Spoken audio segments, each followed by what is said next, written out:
Welcome to Lakers Nightcap. I'm your host, Joe Soro, aka Ox 1947. I see some of you have already arrived. I'm sure you're here to find out what the results were from the last nightcap. Folks, I was not hungover. I was, in fact, faded, drunk, whichever superlative you would like to use. Yes, I was pretty dazed. It's been a minute since I've been dazed like that, but it felt good. After the show, I actually laid on the couch and passed out. Woke up in the morning as if nothing happened. But I want to thank Intel for the challenge accepted, challenge executed, and everyone won out in the end. We had some good content that we were able to execute. The company got some resources, and you all got some entertainment. So there you go. I'm new to it, Joe. It helps. I don't. Honestly, guys, I'm not drinking heavy alcohol here. Rum is not very heavy. I did take a small shot of tequila, but that was. I don't even think that was probably a little bit over a shot. So it was okay, guys. It worked out well. Tonight, I went back to the old reliable. I got some Hennessy, again sponsored by the NBA. There you go. So I'll have a little nightcap, little drinky drink, uh, and we'll go from there. It's a pretty busy night tonight. I think we're going to delve into some good information here from the game tonight. The Lakers won 124-118 over the Hornets. I know if you guys have been, if any of you had checked in late on that game, or this is the first time you've heard the results of the game, you might be wondering why it was only a 6-point win versus when they were up 22. Well, I missed the fourth quarter, but I did get a chance to see some of the highlights as well as colleagues of mine telling me what happened. And just looks like the Lakers continue to think that they can just turn it on and off. And the player that's at the forefront of it is probably LeBron James. And it's something that they're going to have to figure out here before they get to the playoffs, because you're not going to be able to turn off and on when you start playing the big boys. But the Lakers did finish the road trip 4-2. I had predicted 2-4, but I also didn't expect them to beat Boston and New York in their crib. So good for them. This came out really, really well. I also didn't think they were going to lose both games to Houston and Atlanta. I thought maybe it'd go 1-1. But we got some entertaining basketball. There was some good wins against rival teams like Golden State, Boston. New York, I wouldn't say is a rival, but it's always nice to beat New York in New York at Madison Square Garden. So that was good. Hey, Joe, for Halloween, which version of Tony Montana should I dress up as? The white red suit? Yeah, I'd say dress up as the Tony Montana when he meets Frank Lopez. That's the best one. Yeah, Darren D'Lo.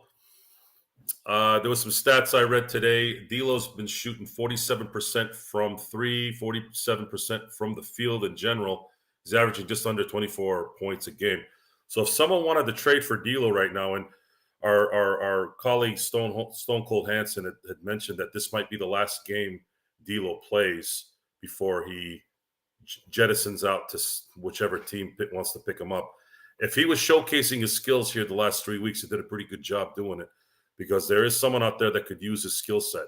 Question is, are the Lakers going to continue to use him? And even if they don't, who are they going to get for him? DeJounte Murray is being thrown out there. And really, that's really the only one that I've seen that has any legs, or at least any common sense in terms of getting a trade in. But Lakers haven't. The Lakers are going to need to have something brewing here to have this make sense. I'm not feeling like there's going to be any moves.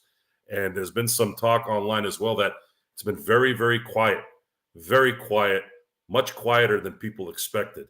So there's obviously two ways this can go. Either people have been very, very quiet for a reason, so they don't have anything leaked, or there really isn't going to be much to go on here for Thursday's deadline. If we stand pat, I don't know if we can make the 6 seed. No, there's an internal issue with the Lakers, and the only time a team that has a little talent like this and two stars, there's always something internal at this point. and the leaks are coming out now. Now you got LeBron kind of just talking about things that are going on, and you know, in his own passive way. And you saw the performance of the Lakers when they didn't have LeBron there on Thursday against the Celtics. There's this disconnect because it just, the wins are not coming the way they're supposed to. There's too much winning. Hey, Kurt, how you doing, buddy? And where this goes, how it develops, it's a lot easier to assess the situation better once Thursday hits, because we don't really know if things are going to just start avalanching on everything once it gets closer and closer to the deadline. The teams that I think need to make a move are teams that are at the cusp of winning a championship. Now, Philly was a team I had mentioned that they should go after like a Alex Caruso type player, maybe even a DeJounte Murray, because that might tip them over to getting over on the favorites in the East.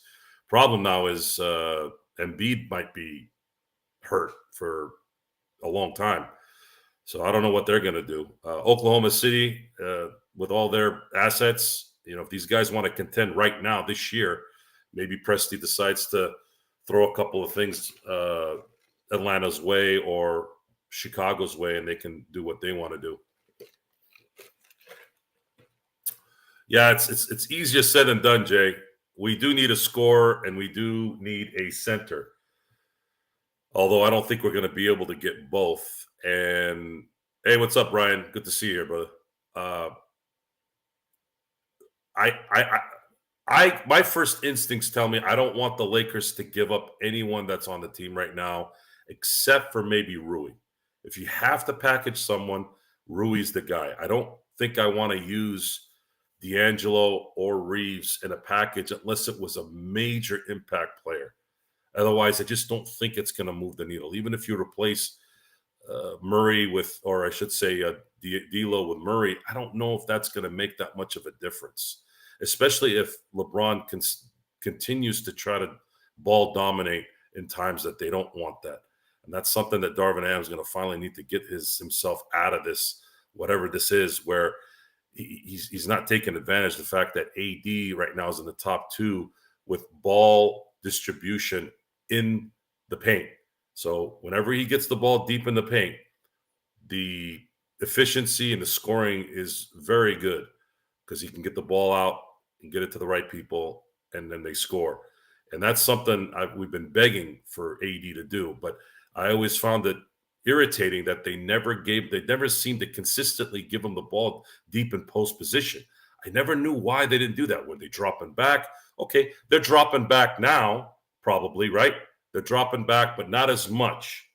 Not as much. So it makes sense. And I'll tell you why. Because they're starting to make their shots. So again, D'Lo's been shooting 47% from 3 for 13 games. Austin hitting his open shots. Taurean Prince occasionally hitting those corner shots. Rui has been known to hit shots as well. So the Lakers, and then, of course, before Vanderbilt hurt his foot, he was starting to hit shots. So when you do that, then now you can open up some things a little bit, and now you see how AD can operate and use his former point guard skills in the post, which kind of gets you back to the old way of, you know, inside and out type basketball. Hey, Joe, what's the movie you want me to watch because you did not want me to watch Scarface? Now it's one of my favorite movies. I just didn't feel like I'd be a responsible adult telling a 15-year-old to watch Scarface. Scarface was bad when it came out in 1983. It bombed at the box office. It was too violent. Violence for that age bracket is just not good, especially considering what's been going on lately in the world. But if I had to have you pick a movie that kind of coincided with your kind of taste, I want you to watch a movie called Fanboys. It was made in 2008. There's a theme to it. I'll let you look it up. It's all one word, Fanboys, Fanboys. Watch that, cool bro, and I guarantee you'll love that movie. It's one of my favorites. Let's see here. I think Isabel has been whispering sweet DFS. See, DFS is not going to move the needle even. Murray will more than DFS. I just don't see how that's going to become a problem. What did you want me to do, Xbox? Did I miss your question? We miss Gerald. Do the. You mean like pop culture cosmos? You want the falsetto? You want the falsetto? I should have probably opened the show with welcome. This is the Lakers Nightcap. And yes, Gerald Glassford is supposed to be here, but he's not. So I'm here solo tonight. Thank you very much. Kicking and screaming. I didn't mind the movie, PMC. I didn't mind it. But the thing with Will Ferrell is he's hit and miss. He's either really funny or just obnoxious. And that's his career. If you want a really funny Will Ferrell movie, watch The Other Guys. It's not as popular as The Anchorman or Old School, but my God, Mark Wahlberg was hilarious in that movie. Michael Keaton was hilarious in that movie. It was this subtle, just I wouldn't say dark comedy, but just hilarious, just random comedy that definitely resonated. So Intel, what do you got? You still sending me money, hey Intel? I know we all want 80 to score 40, but when he plays elite defense and gets fired, we win. So the last game, he had 16 rebounds, 4 blocks, and only 12 points. That kind of game needs to be at the forefront, depending on the matchup of who they're playing. Now tonight, he could kind of do both because, unfortunately for Charlotte, they're not formidable. But this is the job of Darvin to pick these spots. This is where this becomes very, very, very, very important for him to coach the game, adjust to the talent, and execute the coherent plan. And if you feel like you got to stick AD into defensive mode, make sure he doesn't run out of energy on both sides. Make sure you can, at least take care of that. You're going to get in a good situation there. Joe, we want in on your dispensary. Imagine Gerald was watching Joe's impression of him. He's going to eventually hear it, guys. My friend's Wi-Fi is prestige worldwide. I don't know what that means, Kurt. Okay, so segue into the story for those of you who were asking before about my dispensary career. Okay, so 2012, I get a call from a friend of mine. Joe, I want to meet up with you. It was actually an email. And, well, Joe, did we give Darvin any props for this road trip? I said we needed 5 wins. We got it. We got 4 wins, Xbox. Debate the Laker team. Okay, so anyways, so he calls me up, and I end up finding out he's running a dispensary, right? And wants to teach me the business because he used to work for me and wanted to thank me and thought that this business was going to be kind of next level stuff. So fast forward to 2014. I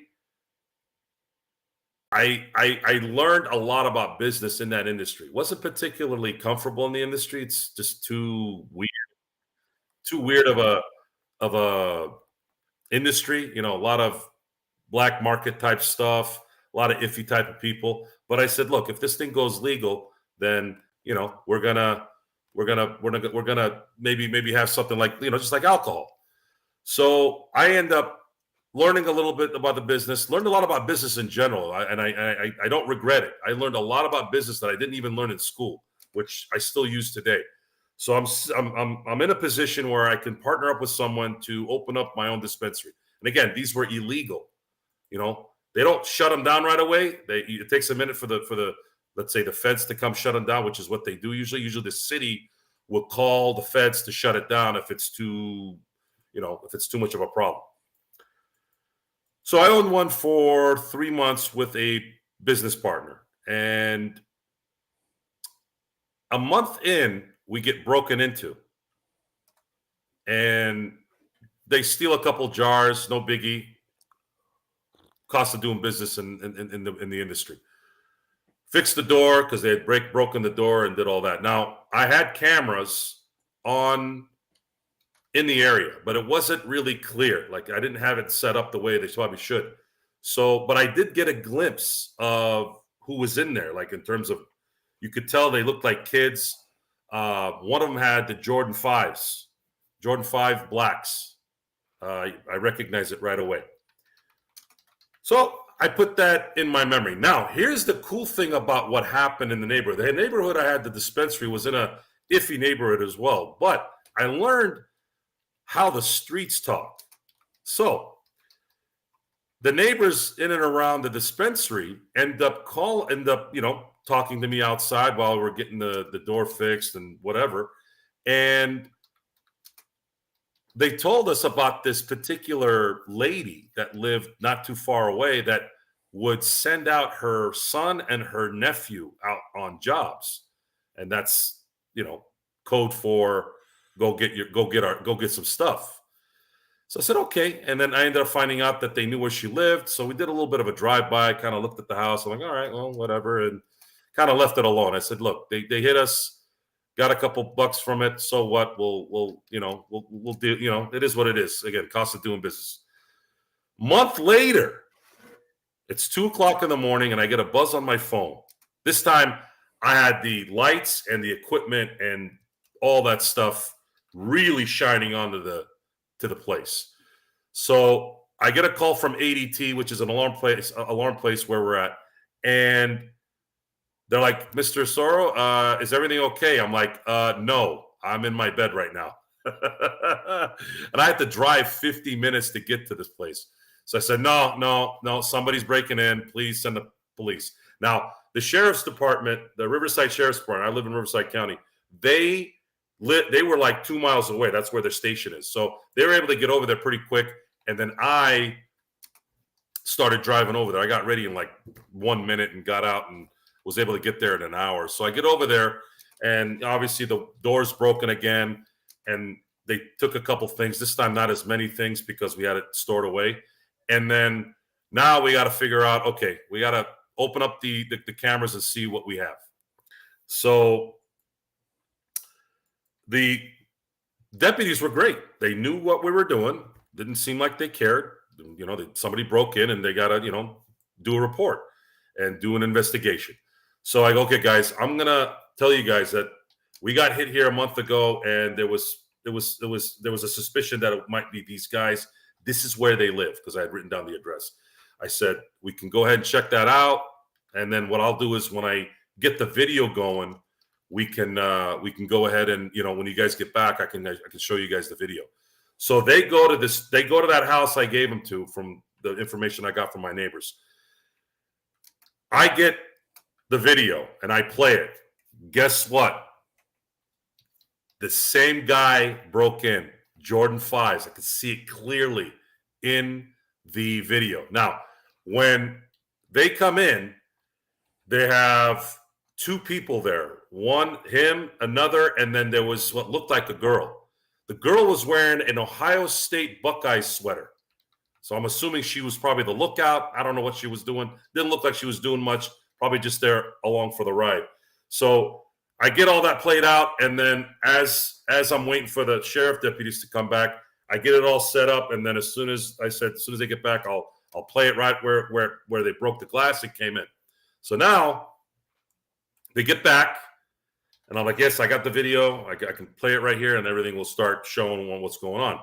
So I play it, and then they see the guys break in, come into focus, and then as soon as the girl came into focus, it was just pure luck. I turned around like this because one was here and one was here, looking at the monitor like I'm looking at you.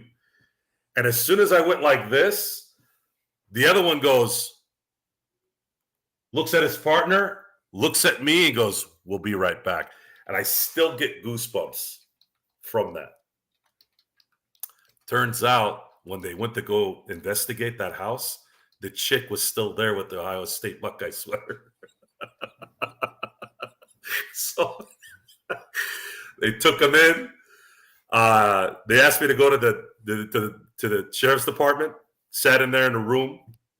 I was there for maybe about 20 or 30 minutes, just, statements and stuff. And then I remember the deputies came out. By the way, Riverside County Sheriff's Department, one of the best departments on the planet. They were awesome. I'm in a room waiting to get released from questioning, and I hear somebody coming from the back, and they're like, "Okay, sit down."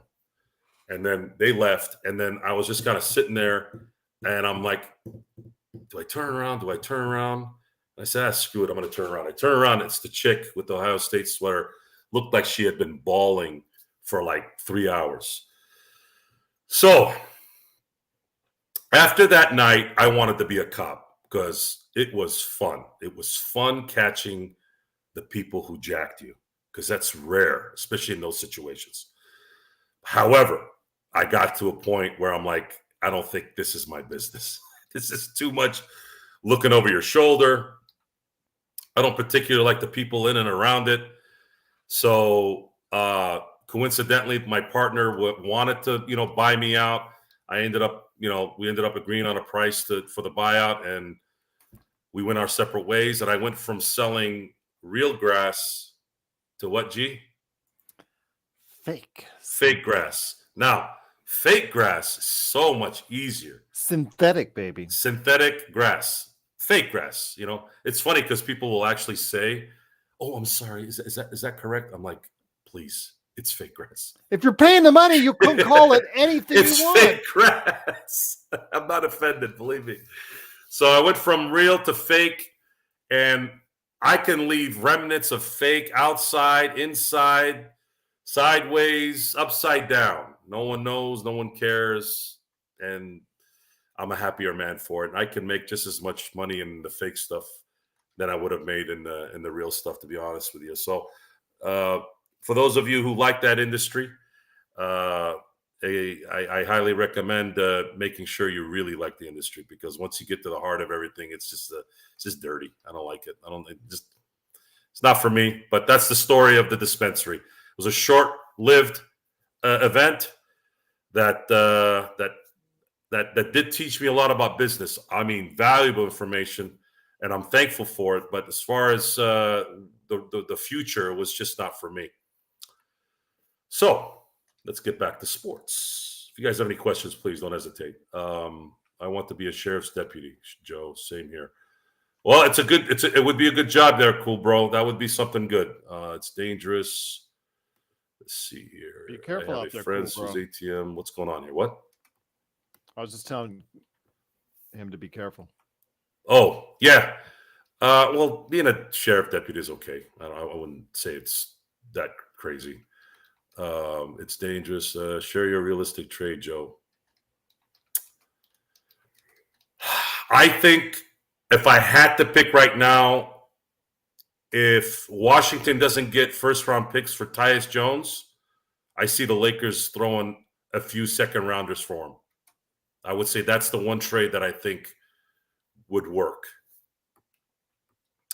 Yeah, until Newsom gave the okay for the cities and the counties to ban it, but it's not really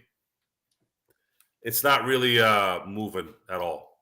And he couldn't say no synthetic turf because it was backed by this PFA thing. Everybody's using the word or the acronym PFA, this carcinogen type thing in the turf. Which, by the way, I'm having tests done with the turf right now. I had it sent to an EPA company here in California. There's, from what we've been told, but we're making sure that there isn't any PFAs in artificial turf. You know what's in PFAs? Your pans, your plates, your plastic stuff, like that kind of stuff. So that's why he couldn't say no to synthetic turf due to PFA issues, because then you'd be basically eliminating probably 90% of your household items. You basically have to be in a cell, in a jail cell, naked, for you not to have any PFAs in your life. That's quite a bit, Joe. Yes. Again, I'm putting in the work on that. I'll have a test on that soon, or the results of the test soon. Nice. Gerald, do the Joe impressions we all want to see. Gerald, do the Joe impression. Can he do? I can do falsetto. I don't know if he can do baritone. No, I don't have a voice. Is that yeah? It's always the same one. Yeah, G Dog defense better. Guys, that defense tonight was not good. they didn't play defense, Joe. Tonight, and this is the entitlement part, guys. This is the entitlement of the team, and they don't get it. They don't get that you need to have this attitude of we're going to play and we're going to be a certain way, but they don't do it, man. They are very, very lazy. They have that thought right now that we'll turn it on when we want to turn it on. That's a dangerous game considering you're in the 9th seed. If you were a 2nd seed, that's a different story. Denver did that last year. Denver took their foot off the brake, off the gas. Near the end of the season. Right? But they had the 1 seed. They could do that. Lakers don't have that luxury. They are a bad couple weeks from being out of the playoffs. If somebody was to get hurt or they just start stinking again. So hello, Juan. Welcome. Thank you for subscribing. Truly appreciate it. Thanks, Juan. This is Joe and Gerald. My ideal trade that could happen for me is sign Stanley, get Drummond, and Bruce Brown. I don't think Stanley is the right call on that one, Juan. Drummond and Bruce Brown. We've tried Drummond. Go ahead, G. You go ahead. Well, I'll just say Stanley Johnson's averaging 12 and a half. I mean, his name is just popped. I don't know who started it, but it's like bred like wildfire.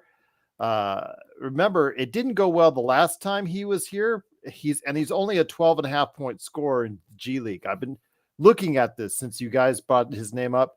So I don't know. I mean, I don't think it can hurt. I don't think it will help. And obviously with the guys that you said, Bruce Brown and Drummond, they're nice role players, but you're not talking about a winning formula there that's going to get the Lakers any better for the top 4 teams in the Western Conference with just those guys added in there. But they will help. They will help. They'll solidify, the back end of the roster. But yeah, I don't see them. Even Bruce Brown, who you'd make a 6th man, I just don't see him, just helping the Lakers where they need it. Because remember, they're more offensively challenged this year than defensively. Agreed. There has been a three-trade scenario that I've read on Lakers ball that could be a possibility. It would be Atlanta, Brooklyn, Laker 3-team trade that would, in terms of the big names, it would send D'Lo, I think, to Atlanta, Dorian Finney-Smith, and Murray to LA, and then draft picks all over the place. The problem is what Lakers draft picks? Seriously. They only have one. Yeah, they only have one. The arithmetic does not work out on this scenario, Joe. If both Brooklyn and Atlanta want 1st-round draft picks, and I'm assuming in Murray's case, they want at least 2 1st-round draft picks. I don't know. Don't tell me JHS. JHS doesn't qualify anymore as a 1st-round draft pick. Not to the NBA GMs that are out there. Tell the chat California is the best state ever. I'll get to that, cool bro, in a minute. Murray to LA it cannot be for a 1st-round pick in that package. If you're going to get Murray and you have to trade Russell, you cannot get rid of the 1st-round pick there unless it's top So 5. what does Brooklyn get out of this as far as if they're giving you Dorian Finney-Smith? I'm thinking probably some kind of package of draft picks. I think that's what they're going to get. They want a draft package of draft picks. You have to have the draft, and the 2nd rounders for a guy that's a starter. Draft picks come from Atlanta. I don't know. I just think logistically it's not going to happen. I mean, if the Murray thing is going to happen, I honestly, guys, I'm not feeling good about this. Atlanta can't get a better deal if they get a 1st-rounder. JHS, D'Lo package. That's not a good package for Atlanta for what they gave. Here. Murray, DFS to the Lakers. Spencer Dinwiddie, JHS, a pick to Atlanta. D'Lo, Max, and 2 second-rounders to the Nets. Not going to happen. It's not good enough for the Nets. Why, if you're the Nets, why would you take that? If you're sitting, you talk to some Brooklyn Nets fans and throw this trade at them. Tell them this is what you're getting. See if they'll like that.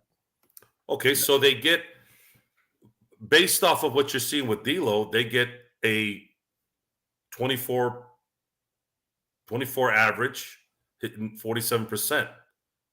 But they already have a point guard. D'Lo can play the 2. And then they have Max, and then they have Max Christie, who could be something, right? Maybe they see something in him. I don't know. And then a couple of second-round picks. He has got a cheap buy-in at $2.5 million for restricted. So I don't know.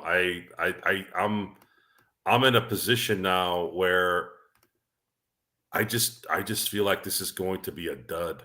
You just had the fans in Atlanta screaming at D'Lo, we don't want you. No one cares about what the Atlanta fans think. They don't even know what the hell they're talking about. I'm sure they're saying that about us. Well, we at least have done something. What has Atlanta done since 1957? Yeah, that's a good point. So, and they weren't even in Atlanta when that happened. I'm getting information that there's. I agree, Eric. This is the weirdest deadline I've seen in a very long time. There's just not enough. No one is creating any buzz. This was supposed to be buzz central when it came to heck. There wasn't even a lot of stuff going on in baseball this last summer.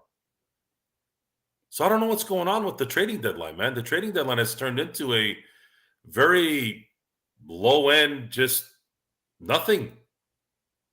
It's just not enough high caliber players. There's just not enough. Like last year, Kyrie Irving, Kevin Durant. Then obviously you saw the bulk trades that the Lakers made.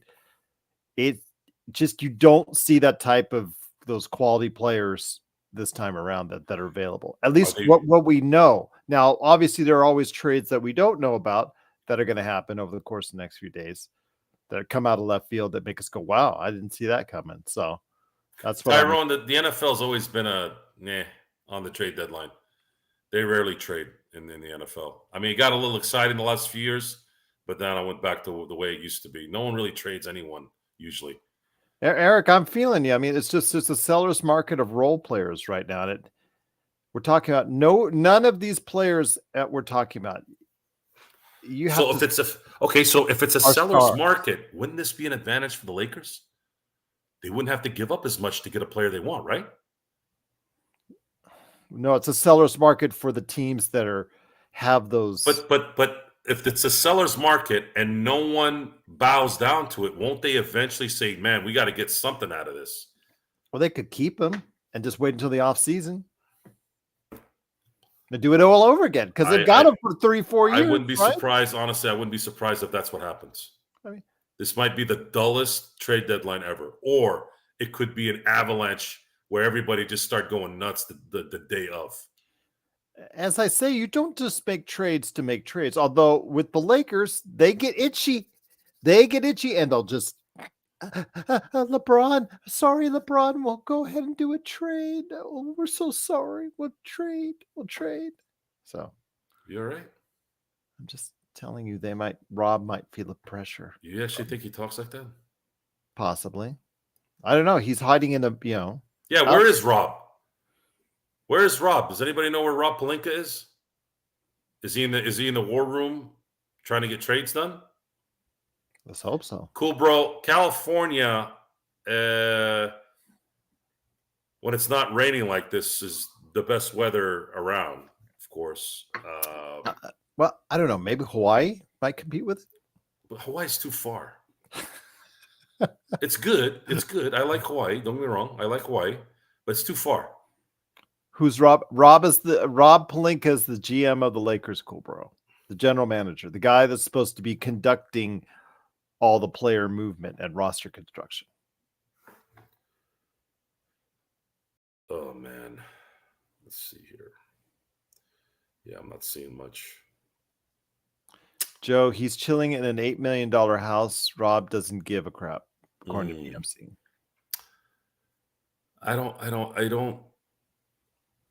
I'm starting to worry about more of what's already, you can't get rid of LeBron right now. And that seems to be something that's starting to fester a little bit. With his comments tonight don't help. And it's been like that. It's been like that. Now it's starting to get on people who support him. He's starting to irritate the people that support him. So I don't know, man. I don't know. He won't be traded unless he asks. No. And I think what's going to need to happen here at the end of the year is I think they're going to need to sit down, but they won't do it, man. They won't do it. I would sit them down and say, we'd like you to opt out and go somewhere else. We want to restart this thing with AD as the corner piece. Brian says, why is Murray an upgrade over D'Lo? Brian, that's a good question. Excellent question. When D'Lo is playing like this, he is not an upgrade over Murray. I mean, Murray is not an upgrade over him. But does D'Lo play like this consistently all the time? That's the question. Well, he has for 13 games in a row. Mm-hmm. Interesting enough, good timing before the deadline. That's going to be the question. Is this going to stop if he stays after the deadline's done? No, cool, bro. I hate Benihana's. Not hate, but I don't like Benihana's. It's a $50 bowl of rice with the same show that I've been watching for the last 50 years. They haven't changed squat. LeBron might retire as a Laker. Or he might retire as a Laker. Okay, if he's going to retire as a Laker, then he picks up his option this summer and gives it a go one more year. Then he retires. I think a lot weighs in on if Bronny is going to make himself eligible for the NBA draft. If he's smart, he does. If he's smart, he lets him stay there one more year at USC, see if he can get better, which he won't, but let's see. Plays one more year with the Lakers, then he can bounce and play wherever hell he wants with his kid.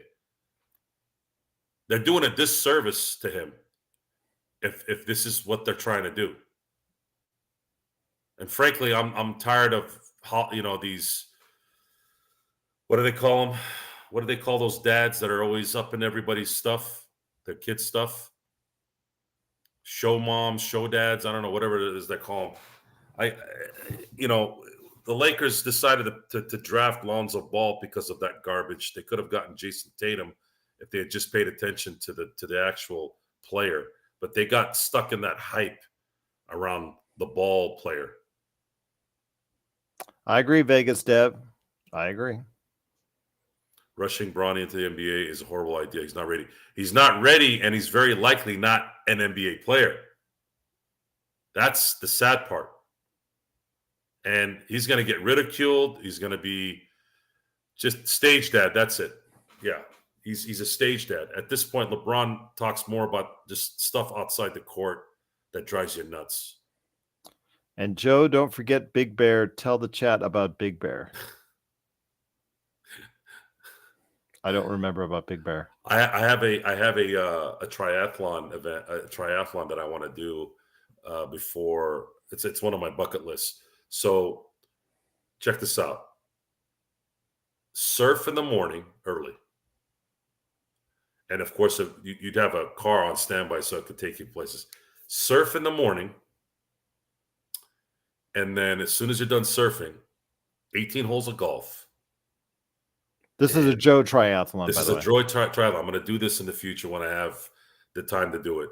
And then ski all in the same day.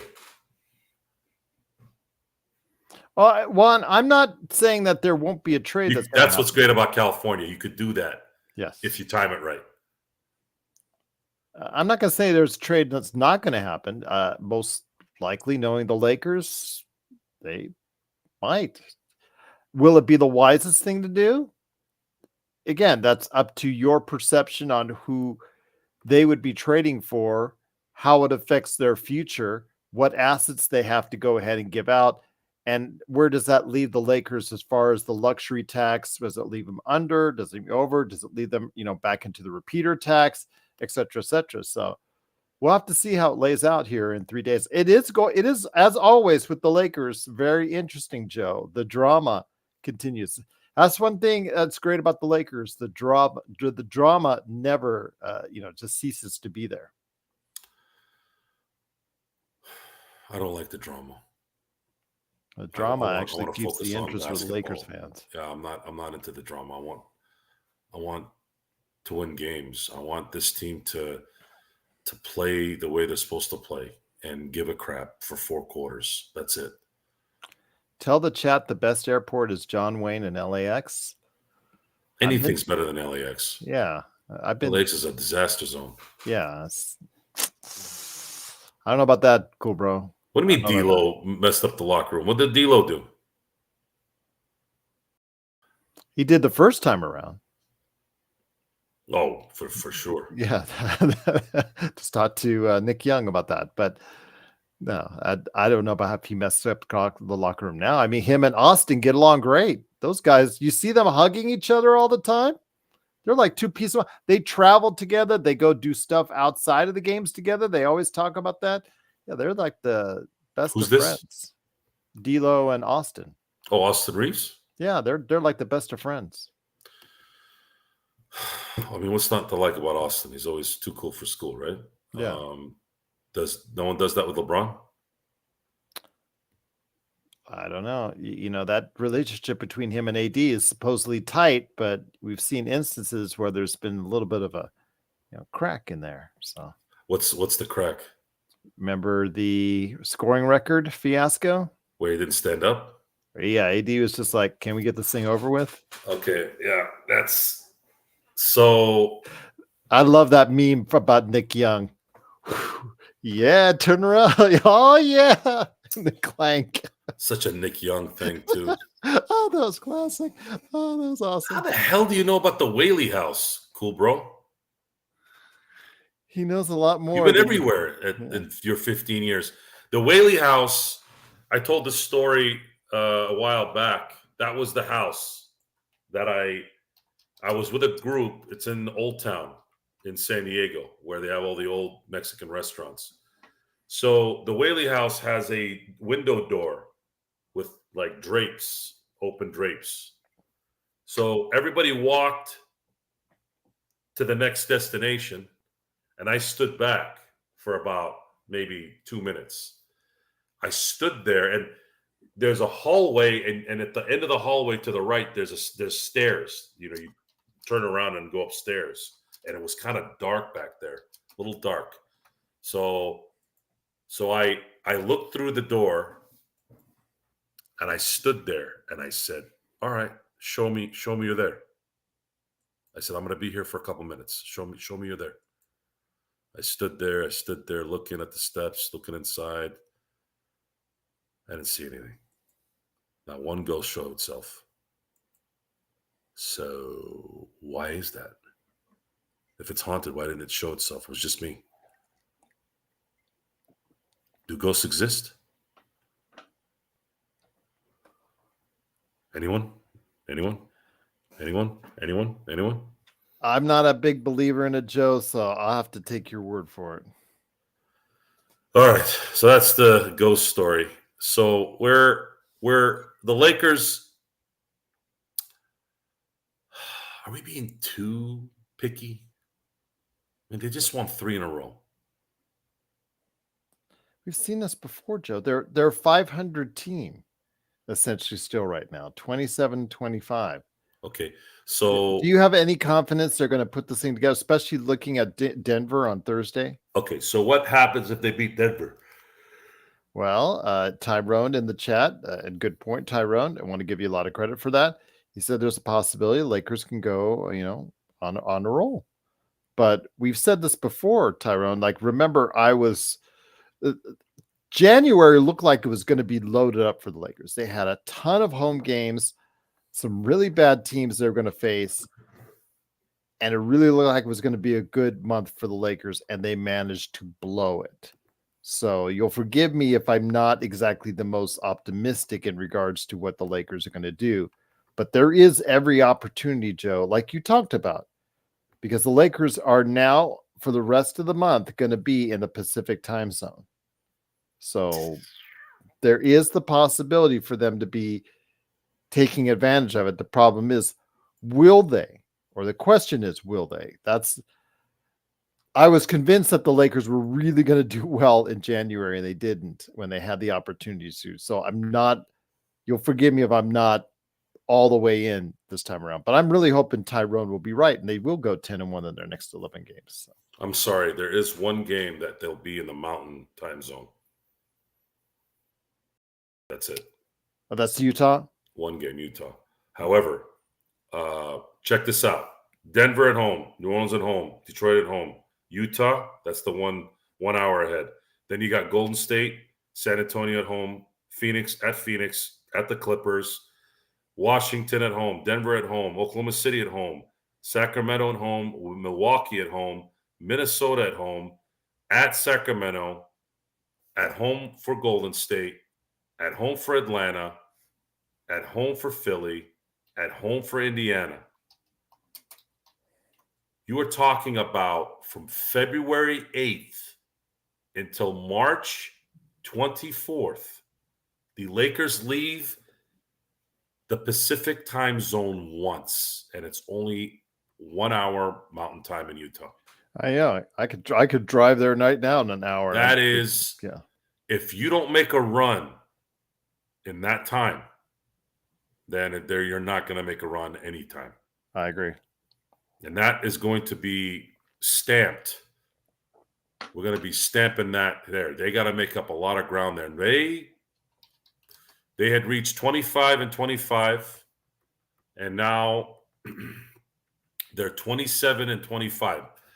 The Lakers needed to go 25-7 the rest of the way to win 50 games. You win 50 games, and you probably clinch a 5th or 6th seed at the very least. And you're already 2-0 since you were at 25-25. Can they win 23 more games the rest of the way? That's going to be the question. And we can really dissect this once Thursday is finished. We can really get that figured out based off the talent we have. Now, what I wanted to get into, which we haven't delved into it. We just keep talking about scenarios. By the way, cool bro, I used to tell that to my kids. My kids were never scared of ghosts when they were growing or when they were little, because I told them ghosts don't show up at the house. They're scared of daddy, and they believe me. So that was good. That's good that you said that. So let's talk about the most popular name that's been tied to the Lakers, DeJounte Murray. Let's say, for discussion purposes, let's say D'Lo, a filler, and a first-round pick, whatever it is, for DeJounte Murray.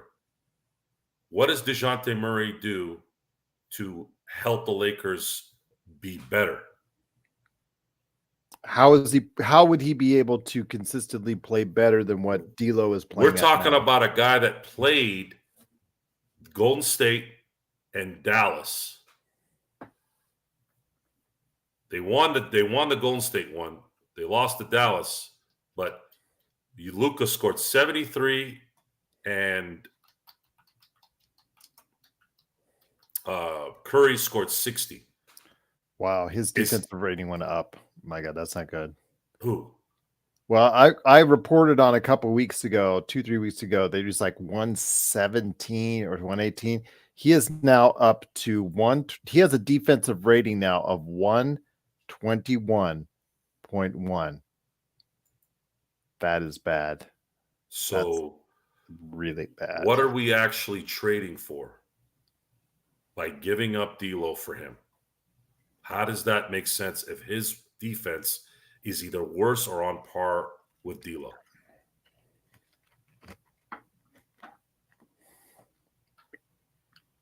It's a lateral move, folks. The only way you make that trade is without D'Lo. And how do you do that? You think Rui Hachimura plays better defense? I think he does. So is that a good call? Is that a good one? I would do that trade, but do you send out a first-round pick? No. Does D'Lo go back to his bad habits after the deadline? So what's going to happen here is it's going to be one of those damned if you do, damned if you don't, but you don't know. Damned if you do, damned if you don't, but you don't know. You're going to be a genius if it works out. You're going to be a dud if it doesn't. When I say that, dud and genius, I'm talking about Rob Pelinka. My feeling on this is you keep the core together and you add. Try to use your second-round picks. And if you got to get rid of someone, it cannot be Reeves or D'Lo. They do serve a purpose on this team. You got to get one more guy in here somehow. A backup point guard.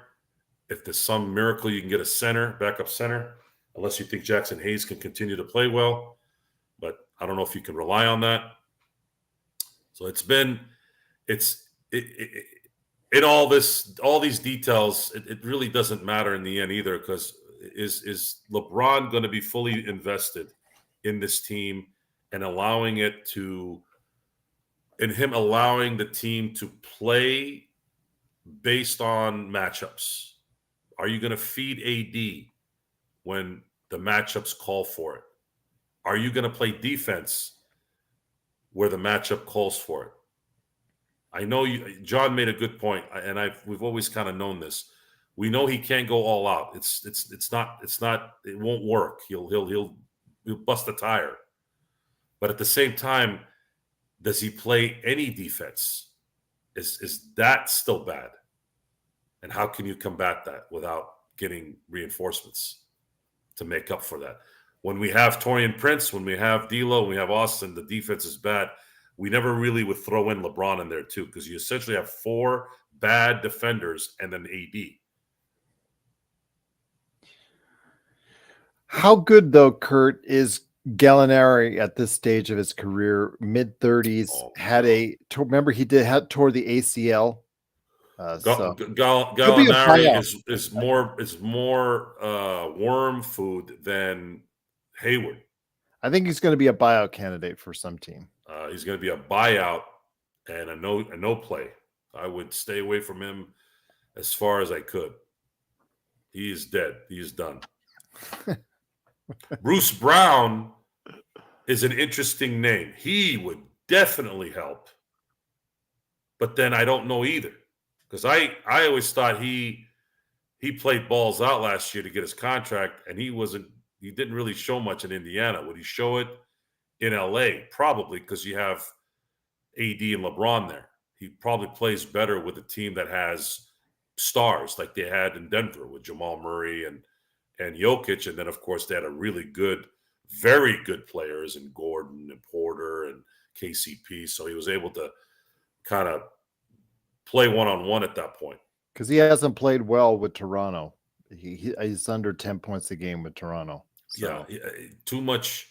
Beauty is in the eye of the beholder. That could be a good situation because he's not playing well. Maybe that is a trade you can make happen without using player assets that are important to the team right now. Don't use the first rounder on him, please.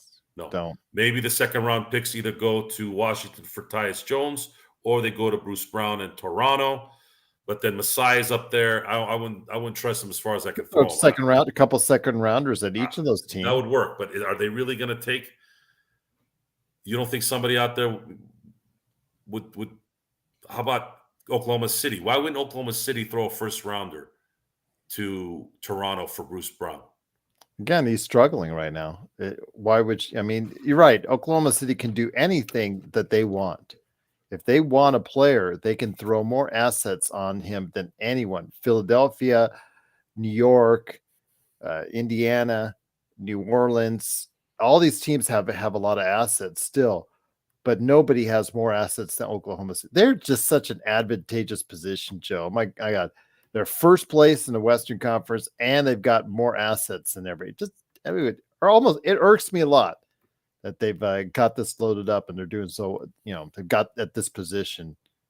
Although, again, ESPN, I did mention that ESPN projects the Clippers to be the number one team in the Western Conference by the end of the year, based on schedules. Yeah. Well, I guess we're going to see how that plays out. I wouldn't mind the Clippers taking out the Nuggets in the first round or second round. Sorry. Imagine an LA versus LA Western Conference Finals if the Lakers get through the first and second round like they did last year. Did I just go into positive mode? Oh my God, I didn't even feel it. It all depends, again, matchups, and it worked out well for the Lakers that they matched up very well against an injured Memphis team and then a very small team in the second round in Golden State. So, well, we're going to be back here tomorrow at 4, you said, Gerald? 5. 5 o'clock? Yeah, doing an NBA trade deadline special. We'll hear all. I will let you do all your crazy trade Laker Tom proposals, and we will field all of them tomorrow. Yes, we will field them all. We will laugh. We will cry. And maybe we might see something that might make some sense, because lately I haven't seen too many of those. And I wanted to end the nightcap tonight on the Super Bowl. There's a couple things going on. Are you feeling the traffic from it, Joe? There's a couple things going on. I'm not hearing a lot of positive things about the stuff going on right now in and around Vegas. What's that? Niners are complaining about the field being too soft. Of course, get Joe in there with some synthetic turf. Yeah, that would help. Which I'm actually surprised. I'm sure that it is, isn't it? Surprised they haven't called you. Isn't it against the law now to have grass over there?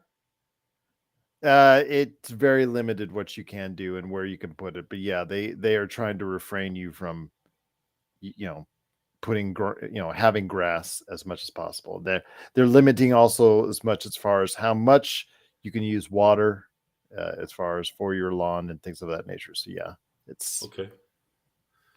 But very advantageous for you if you were out here. As far as there's going to be a moment where that's funny. I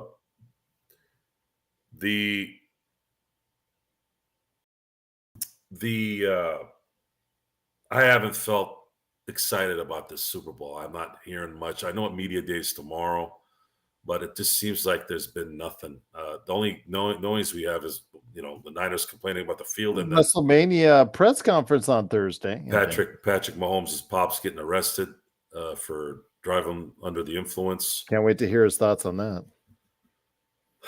No, Sheed, I think if the Ravens had gone to the Super Bowl, it would have been rigged because the colors were purple and red. I think Niners had saw it at UNLV. Chiefs have artificial at Raiders training facility. Yeah, they do have sod at UNLV. I thought it was interesting how the debate with the turf versus grass went away as soon as Kirk Cousins blew up. Yeah, the Chiefs, the Raiders training facility is in Henderson, so yeah, that's all under the roof. Yeah. I'm still leaning towards Kansas City because they have Patrick Mahomes, and the Niners would have to. You're probably right. I just like the story of the Niners. The reason why I say that is I saw Philly play almost a perfect game last year, and they still lost. Mm-hmm. I'm not going to say I doubt you on that one. Yeah, I mean, we'll talk more. I know that we need to do an Inside Sports Fantasy Football. Sure, absolutely. And at that point, and it's sad for some of my friends. I have some really, really close friends that are Niner fans, and they might feel the same way. I think they might feel like this is going to be tough to do. They're going to need a performance like the Bucks in 2020. But the thing with that year was, I think the Chiefs in the AFC Championship game that year, they lost half of their front line, and Patrick Mahomes was injured on top of it. He was running for his life. So unless Nick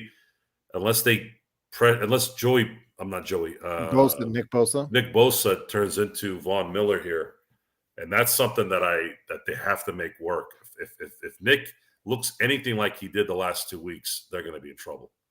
Cool, bro. I enjoyed every single year I was in California.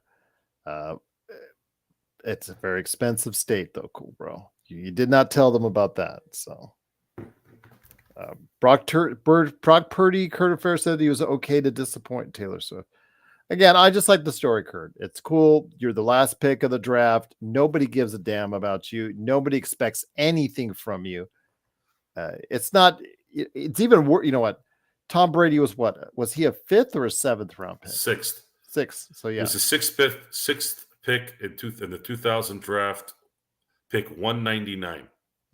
Oh, and he was a supplemental pick. Yeah. People actually expect more in the NFL from undrafted players than they do in that 7th round. You can draft an all-time great at any round at this point. You could have a free agent turn into a star. The NFL has changed drastically in the last 20 years.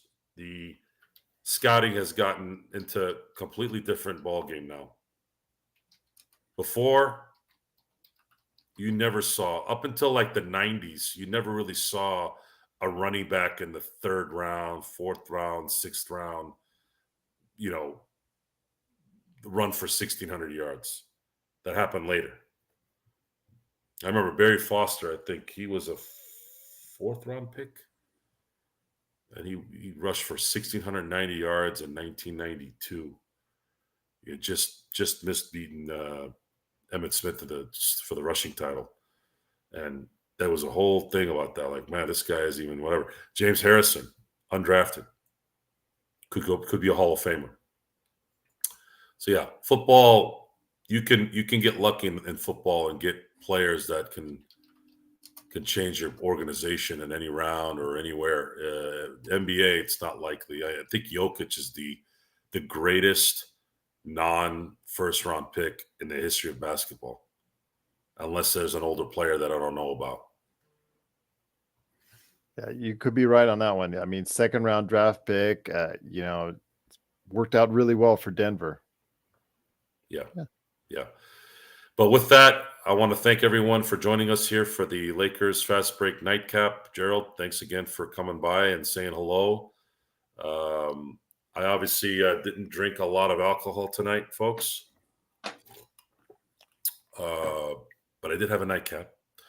And we're gonna have a good couple days here. I'm at least following what might happen by Thursday. The plan for me is I'm going to be at the Kobe ceremony. I haven't gotten 100% confirmation. I had a call last week that we were going. If something has changed, I'll let you guys know if I'm not going, and then I'll be involved with the trade deadline all day Thursday. I got it right now. Here's the tentative schedule for everyone out there. We're going to try to do our best to cover this. 10 a.m. Pacific to 1 p.m. Pacific, the NBA trade deadline special, Joe. 3 p.m. to 4 p.m. Pacific, the Kobe statue unveiling. Then we go into our full pregame at 6:30, playback at 7, postgame at 9:30, and then, of course, your nightcap to top everything off. Mm-hmm. Busy day on Thursday. And then we're going to know the fate of the Lakers, or at least for the foreseeable future after the deadline. I believe at 3 p.m. Pacific time. Mm-hmm. Yeah. We do a playback. We do playback every single time. Yeah. We've been doing playback for over a year. Playback.tv/Lakers Fast Break, or you can join us right here on YouTube or Facebook because I simulcast it out. We've been doing it for every game since last season. Good deal. Yeah. So with that, I want to thank you all for joining us. If you have any questions, any concerns, any comments, you guys can email us at LakersFastBreak@yahoo.com. If you guys want to talk to me, I'm on Twitter or X, whatever you call it these days. I don't really use it. If I have a reason to use it, I will. It's Joe Soro LFB, the handle, right? Is that what they call it, the handle? Yes, the handle. And of course, if you guys have any questions for me as well directly, you can email to LakersFastBreak.com. Lakers Fast Break at yahoo.com. LakersFastBreak@yahoo.com. It's in the description, everyone. It's in the description. Again, I just like to remind everybody. And again, thanks for joining us tonight. The Lakers win 124-118 in a very lazy fourth quarter performance, but they have won 3 in a row. And we're crossing our fingers that when they get back on Thursday, that they can start a nice winning streak here of 4 and 5, maybe. We'll have to wait and see. Let's hope it. Tyrone called it. So Tyrone, you're going to be the first one. If they go 10-1, I'm going to make sure I give you so many flowers, my friend. Yeah, we're going to give you a lot of flowers and maybe even send you something. So with that, I want to thank you all again. And until next time, we'll see you next time. See you next time.